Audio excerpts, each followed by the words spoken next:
Бүгін достар, бүгін сіздермен ұлданай қазақша рецепті. Бүгін сіздерге тауық еті және де картоппен жасалынатын пирогтың түрімен бөлісетін боламын. Барлық құрамындағы мөлшерін астында описанияға жазып қалдыратын боламын. Өте қолжетімді бағада жасалынатын пирог. Жасап көріңіздер. Видеоның соңына дейін менімен бірге болыңыздар. Бізге еліктен өтілген ұнымызға бөлме температурасындағы сары майымызды қосып жақсылап араластырып аламыз. Енді жұмыртқамызды салып, оның үстінен қаймағымызды, қант, тұзымызды, қопсытқышымызды қосып, соңында біріктіріп қамыр илейтін боламыз.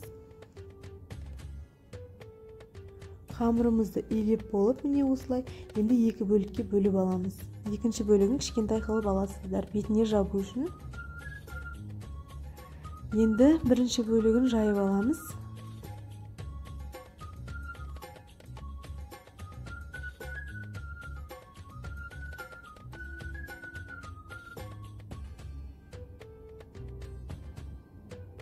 Жайып алдық. Енді табамызға жайғастырамыз. Осының арасында біз салмамызды дайындаймыз. Салмамызға ұсақтап туралған пияз және де тауық еті. Тауық етін де осылай ұсақтап турайсыздар. Және ұсақтап туралған картопымызды қосып, тұз, бұрыш, приправамызды араластырып аламыз. Өздеріңіздің қалағандарыңызша қосасыздар, дәміне қарай қосасыздар. Жақсылап салмамызды араластырып, қамырымыздың үстіне салып, жайғастыратын боламыз. Қыздар, қамырдың шеті обязательно қалу керек, үстін жабу үшін. Міне үстіңгі қамырды жайып, оны үстіне орналастырып, шетін біріктіріп шығатын боламыз жауып.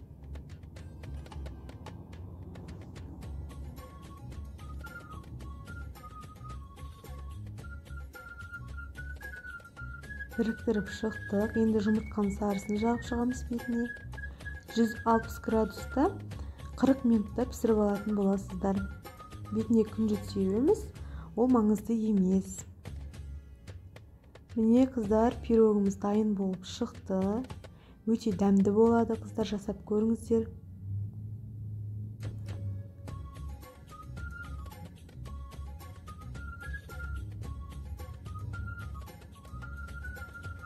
Және де маған лайк басып, комментарий жазып, тіркеліп кетуді ұмытпаңыздар.